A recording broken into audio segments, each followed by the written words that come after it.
সৌভাগ্য হলো যে মানে মানুষ পেয়েছি, আমি আশা করছি ইনশাআল্লাহ আমাদের প্রবাসীদের ভালো কিছু হবে। আমরা এই শহরে কিছু একটা করতে যাবো, তার মধ্যে বলি একটু বলি, আমাদের এখানে জিন্দাবাদ একটা অফিস সেন্টার আছে আমাদের। এইটা আমাদের প্রবাসী কল্যাণ মন্ত্রণালয়ের সাথে একত্রে করে আমরা এটা 10 তলা বিল্ডিং করবো। এটা বিল্ডিং জড়া দিন হয়ে গেছে, ভেঙে গেছে, 3 তলা, এটা ভেঙে 10 তলা করবো। উপরে হচ্ছে আবাসিক বক্স থাকবে, তাতে আমাদের প্রবাসীরা আসবেন, তারা এসে হোটেলে না থেকে থাকতে হবে কম পয়সায়, খুব ভালো অবস্থা, একদম পোস্টটা মানে সুবিধা হবে। উপরে একটা ফ্লোর থাকবে, যাতে করে অনেক প্রবাসী আছেন যারা আমাদের আসলে উপজেলা এলাকায় যেতে পারেন নানা কারণে, তারা এসে থাকতে হবে, একটা বড় সুবিধা হবে। একটা ট্রেনিং সেন্টার থাকবে, একটা কনফারেন্স রুম থাকবে, এটা হবে। আর একটা প্রবাসী করলে আমরা করাতে প্ল্যান করছি, আর প্রবাসী ব্যাংকে থাকবে।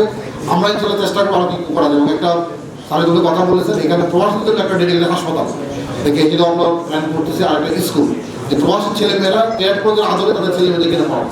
তো ইনশাল্লাহ মানে আমরা চেষ্টা করছি, মাননীয় মন্ত্রী মহোদয় আছেন, তো একটি মানুষ উনি প্রথম দিন থেকেই দায়িত্ব প্রথম দিন থেকেই কাজ শুরু করছেন, নিজের মন্ত্রণালয়কে অন্যান্য মন্ত্রণালয় থেকে বলে আজকে কত সেটা পর্যন্ত দৌড়াদৌড়ি আছেন। আশা করছি ইনশাল্লাহ সেলের পাশে ভালো কিছু পাবেন বলে আমরা আশা করছি।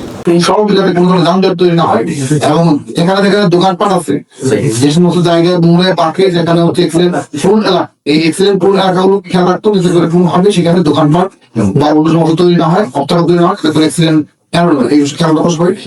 আর একটা বিষয় যে এই সময় যা টাকা থেকে শুরু করে অনেক সময় চিন্তায় পারে, এদের সাথে না পারে আমরা সতর্ক থাকবো। আর আরেকটা যেটা হবে সেটা হলো যে আমাদের কোনভাবে বালি এবং পাথর এটা যেন না হয়, মানে এটা এখানে সব আসলে একটা বেদির মতো, কেউ একবার শুরু করলে বাকি সবাই তো হুমড়ে গেল, এটা যাতে কেউ করতে না পারে এই জন্য আমি অনুরোধ করবো যে এটা সবাই তথ্য থাকতে হবে, কোনোভাবে এই ধরনের ঘটনাগুলি না করে। আর মাদকের বিষয়ে এখানে আমাদের মাদকের আমাদের আছে, ট্যাঙ্কটাতে সুগার মধুর আছে, প্রত্যেক আপনার আরো সামনে বাড়াইতো মাদকটা কিন্তু আমাদের সমাজ শেষ করে দিচ্ছি, এইটা যে কোনো মূল্যে আমাদের নিয়ম আনতে। মাদকের এখানে কেউ দেয় আছে, আমাদের মাদকের কিছু আছে, তো এটা করতে হবে, কারণ এটা যে কোনো মূল্যে বন্ধ করতে হবে। চূড়া একটা করা হচ্ছে কিন্তু মাদক, এটা যে কোনো মূল্যে পৃথিবী সহ আমাদের মাদক কাজ করতে হবে। আমাদের বলবে প্রত্যেকটা তথ্য আছে, তথ্যটা থাকলে আমরা ডাক দিতে পারবো। আমি সকলকে ধন্যবাদ জানাই, আজকে শেষ করছি, এবং আমাদের উপদেষ্টা মানে মন্ত্রী মহোদয় আমাদের সময় তো এমন আমাদের যারা আসছিল সবাইকে ধন্যবাদ জানাচ্ছি। এখন যারা আমাদের ডেভেলপমেন্ট এজেন্সি আমাদের প্রতিষ্ঠানের এক্সেল আসুন পানির